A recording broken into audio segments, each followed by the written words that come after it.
que se clasifican dependiendo al receptor al que se pegan y qué función hacen. Los divido en ionotrópicos, receptores canal, metabotrópicos asociados a proteína G.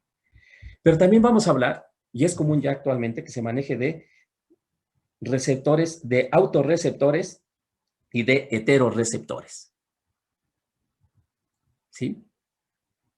Quiero nomás enfatizar lo que acabo de decir de ionotrópicos y metabotrópicos. Los encuentro tanto en células presinápticas como en células postsinápticas. Los pueden encontrar. Los receptores, autorreceptores y heteroreceptores, nada más los voy a encontrar en las células presinápticas. Ojo con eso, jóvenes. Entonces, este tipo de estos receptores con esta función que le llamamos autorreceptores, y creo que ahí ya lo están sacando, que actúa sobre sí mismo, ¿qué significa? Que son receptores que se encuentran en la célula presináptica y que el neurotransmisor que fue secretado por esta célula se va a pegar a ese receptor. Si ustedes ven, se está pegando a un receptor de la propia neurona que secretó el neurotransmisor. Y como ese neurotransmisor producido actúa sobre ese receptor en especial de esa célula, se le llama autorreceptor. Básicamente, ¿para qué función tienen estos autorreceptores? A veces nos dicen que es inhibir. Yo le voy a decir en forma general, es para controlar la secreción del neurotransmisor.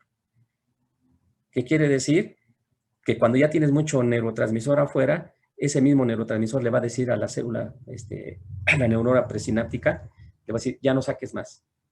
Y al pegarse, inhibe la secreción. O hay otros que pueden estimular, por eso les digo, regulan la secreción de los neurotransmisores. ¿Sí? Y tengo también los heteroreceptores. Estos heteroreceptores son receptores que también se encuentran en las células presinápticas, pero a diferencia de los autorreceptores, esos heteroreceptores se pegan neurotransmisores que no son secretados por la sinapsis, sino son otras sustancias que son secretadas por otras células. ¿Sí?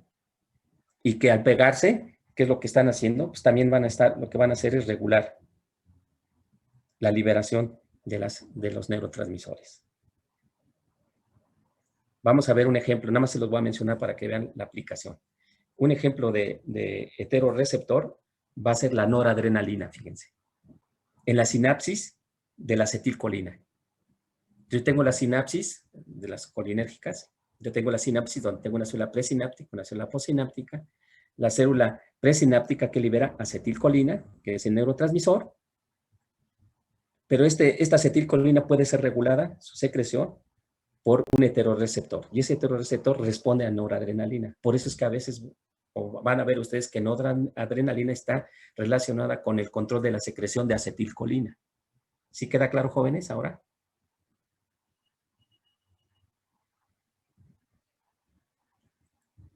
¿Puede repetir, por favor, lo de los heteroreceptores? Sí, eso sí, qué bueno que me lo preguntes porque lo vamos a manejar mucho. Estos receptores que les estoy hablando de autorreceptores y heteroreceptores, solamente este nombre se lo vamos a aplicar a los receptores que se encuentran en las células presinápticas. Recuerden que la célula o la neurona presináptica es la que libera el neurotransmisor. Eso que tómelo como punto de referencia. Entonces, en una sinapsis tengo quién libera el receptor y quien lo libera es la célula presináptica. En esas células presinápticas vas a encontrar también receptores que pueden ser autorreceptores o heteroreceptores. Los autorreceptores son receptores que ligan o que pegan al neurotransmisor secretado por la propia célula. Por eso se llaman auto. Y como te decía, pueden actuar inhibiendo o estimulando la secreción. Por eso hablo que regulan la secreción regulan su propia neurosecreción de la célula presináptica. Y los hetero también son receptores que están asociados para regular la secreción del neurotransmisor de la célula presináptica, con la diferencia de que no es el mismo neurotransmisor, sino puede ser otra sustancia o otro neurotransmisor. Pues se llaman hetero, de diferente. ¿Sí? Que van a estar asociadas, vamos a hablar mucho de vesículas. Entonces, pueden inhibir la exocitosis, en pocas palabras. O pueden estimularla, dependiendo, ¿no? Como les decía, del tipo de receptor.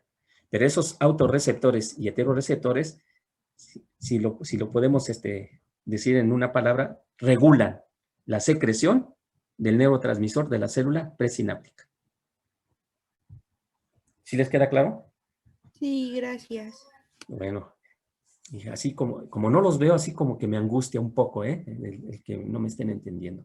Pero bueno, tengo otra función que ustedes van a ver mucho en Pharma, no me voy a meter en Pharma porque si no después me meto en líos, donde van a ver este tipo de receptores. No es que sean un tipo, sino una función de estos receptores.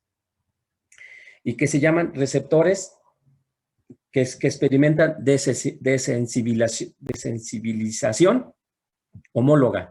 Les hablan de receptores homólogos y heterólogos, así les van a decir. O sea, ¿qué quiere decir?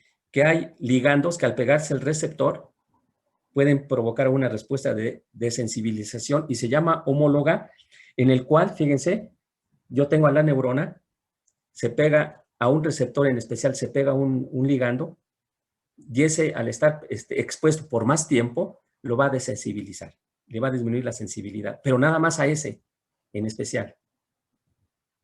¿Sí? Hace que pierda, vamos a decir, la reactividad de ese receptor, ya no va a ser activo. Pero ¿qué pasa con el resto de los receptores de la célula? Siguen siendo reactivos. Se dice que la célula no pierde reactividad. Podemos hablar que solamente es específica. ¿Sí? Y eso se lo van a encontrar con algunas, es importante para ustedes para Pharma, Otro tipo de receptor que tiene otra función semejante, se hablan de los receptores heterólogos. Entonces, cuando les hablen a ustedes de sustancias o ligandos que tienen efecto sobre homólogo o de sensibilización homóloga, ¿qué quiere decir? Que se pegan a un receptor y que permanecen unidos por más del tiempo que deben de estarlo, y eso hace que se provoque una desensibilización homóloga. ¿Por qué? Porque nada más es en él. ¿Sí? ¿Cuándo va a ser heteróloga? Cuando se pega vamos a decir, ese mismo ligando a ese tipo de receptor, y no solamente tienen efecto sobre ese receptor, sino sobre los demás receptores de la célula. Se dice que la célula pierde reactividad. ¿A quién? A otros ligandos. No solamente ese, sino a otros ligandos.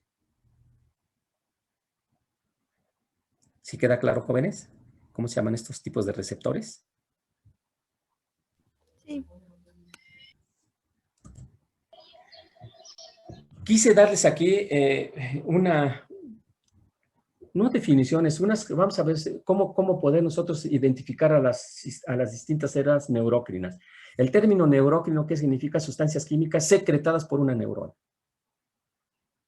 Y ustedes vamos a hablar de neurotransmisores, neurohormonas, neuromoduladores y neuromediadores. Si ven el término neuro, ¿qué significa? Sistema nervioso, neuronas. ¿Cuándo vamos a hablar de que se trata de un neurotransmisor? Porque hay neurotransmisores que pueden tener actividad neuromediadora, o ser neuromoduladores. ¿De qué va a depender? Bueno, pues de lo siguiente, fíjense. Le vamos a decir que una sustancia es neurotransmisora a cualquier biomolécula, o más bien biomoléculas, recuerden que son moléculas de la vida, que no son de gran peso molecular, son de muy bajo peso molecular. Sintetizadas generalmente por una neurona. Aquí creo que está claro, ¿verdad? Sintetizado por una neurona. Ay, ya se cambió. Y que se vierten a partir de vesículas existentes en la neurona presináptica hacia lo que es el espacio sináptico, que es la brecha, y que producen un cambio potencial en una neurona postsináptica. Ese es un neurotransmisor. Entonces, si lo quiero sintetizar eso, es una sustancia química secretada por una célula presináptica a un espacio con un efecto en una célula postsináptica. Eso es lo que se considera como un neurotransmisor. Neurohormona, creo que esto ya ustedes ya lo saben, es una sustancia química también formada por células nerviosas, pero en lugar de ser liberado al espacio extracelular, es liberado al torrente sanguíneo y actúa lejos del lugar de producción. Esto creo ya se vio en su momento, lo vimos en endocrino, en la parte de la médula adrenal, donde hay secreción de neurohormonas. ¿Sí? Aquí viene algo muy importante. ¿Qué es un neuromodulador? Son sustancias secretadas de manera natural, de una manera similar a un neurotransmisor, fíjense. Entonces, una molécula sintetizada y secretada por una célula, una neurona. Con la diferencia, fíjense ahí, que no queda restringido al espacio sináptico, sino que difunde al espacio extracelular.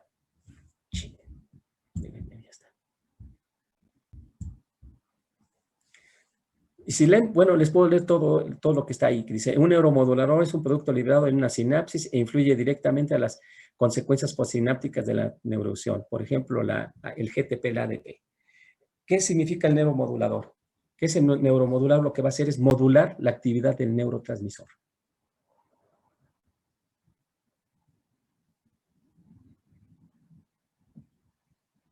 ¿Sí? Y ese neuromodulador tiene acción parácrina. Así lo puedo definir.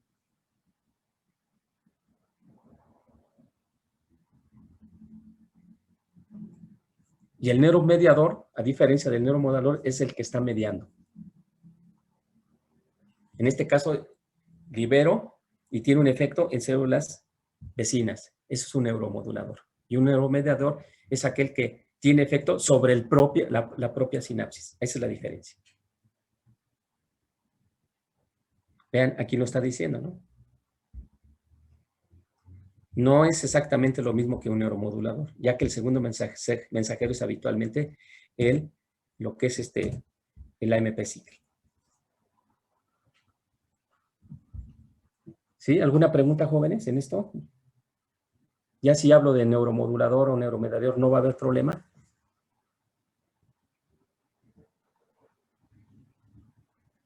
Creo que no. Bueno. Aquí estaba lo que les decía del astrocito, ya lo ven, la importancia de lo que les manejaba allá arriba. Aquí es lo que está la barrera hematocefálica, como dicen, va a ser un tema que van a dar, no lo quiero dar. Lo vamos a dejar para ustedes. Y nos vamos a meter al potencial de acción. ¿Cómo se genera un potencial de acción de una membrana, de una célula nerviosa? ¿Alguien me puede decir cómo se genera el potencial de acción? Empieza con una despolarización de la membrana. Para empezar, yo te voy a decir, ¿cuáles son los canales iónicos que están involucrados en esto? ¿Cuáles son los canales iónicos que existen principalmente en la neurona? Eso sí tenemos que decirlo. Los dependientes de calcio. Uno. ¿Cuántos faltan? Dije principales, ¿eh? Porque el de sodio y el de potasio, ¿no? ¿Y qué otro? Cloro. Cloro.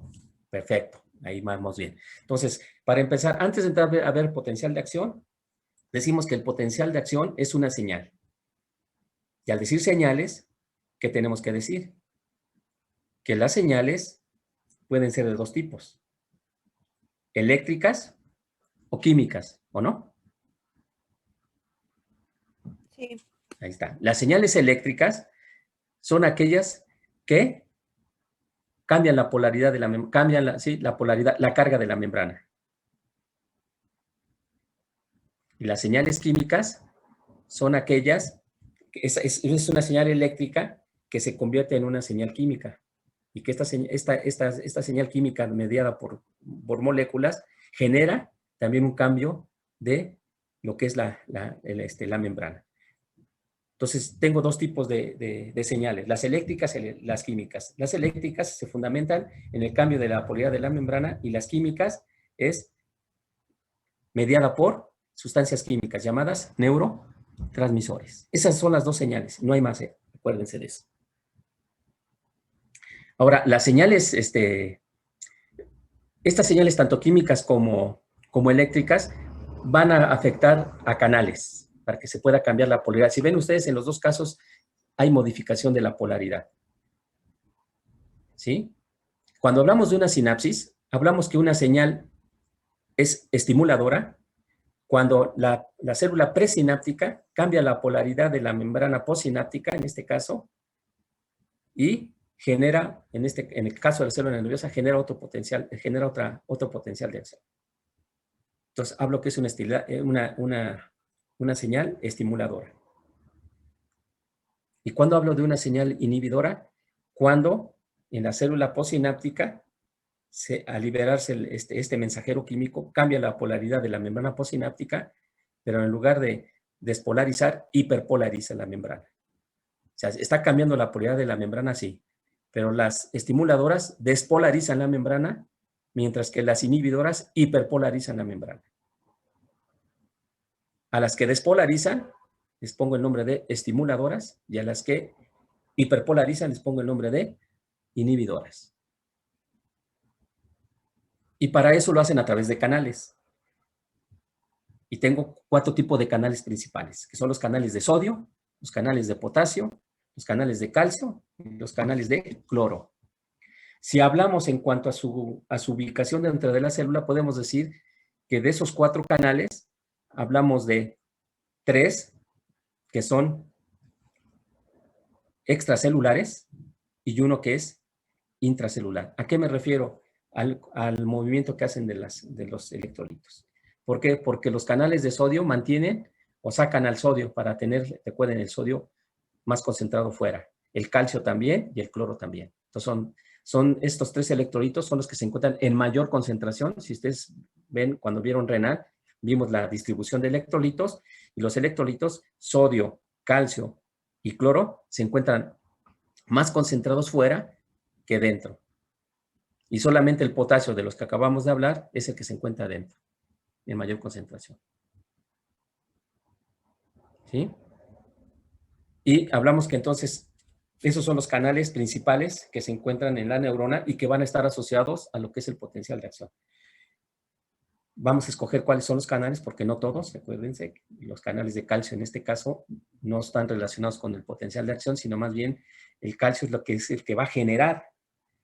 Recuerden, aquí está asociado ese calcio posteriormente a lo que es la exocitosis, ¿sí? Pero bueno, vamos a hablar ahorita de lo que es el potencial de acción.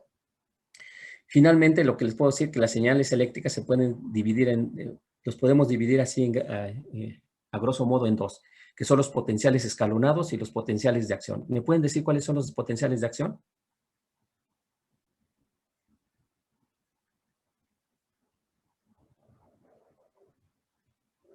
Y esto se aplica a lo que es el sistema nervioso, ¿eh? Yo tengo potenciales escalonados que actúan en cierto tipo de neuronas, por ejemplo, en las sensitivas, vamos a hablar aquí, y lo que se conoce como potencial de acción.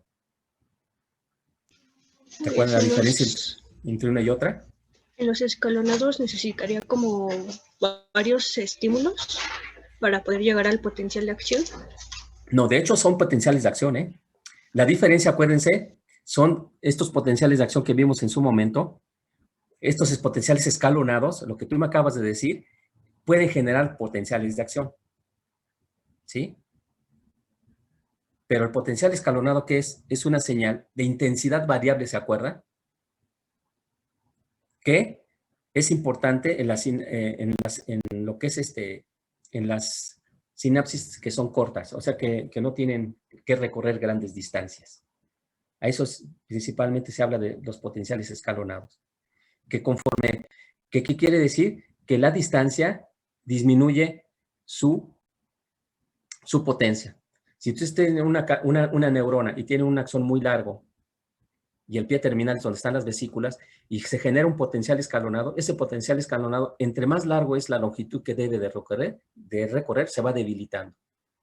Y al llegar al pie terminal, sí va a llegar con cierta potencia, pero no la suficiente para provocar que es la salida del neurotransmisor. A eso se le llaman potenciales escalonados. Por eso se dicen que son de intensidad variable, pero una característica de ellos es que se va perdiendo su efectividad conforme la distancia. Entre más largo tiene que viajar el potencial, se debilita hasta no llegar a producir el efecto deseado. Esos son los potenciales escalonados.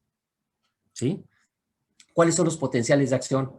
Son aquellos que tienen una intensidad constante a todo lo largo de lo que es el axón o de la distancia que tienen que recorrer. Sí, en las 2 señales hay despolarización, de las escalonadas, podemos hablar de una despolarización. La diferencia es que el escalonado, si tiene que viajar largas distancias, se debilita, por eso es variable. Mientras que el potencial de acción es constante. O sea, la señal que se genera en mi cabeza y que tiene que llegar al pie gordo de mi pie, la intensidad va a ser la misma todo lo largo, no así en el escalonado. Que el escalonado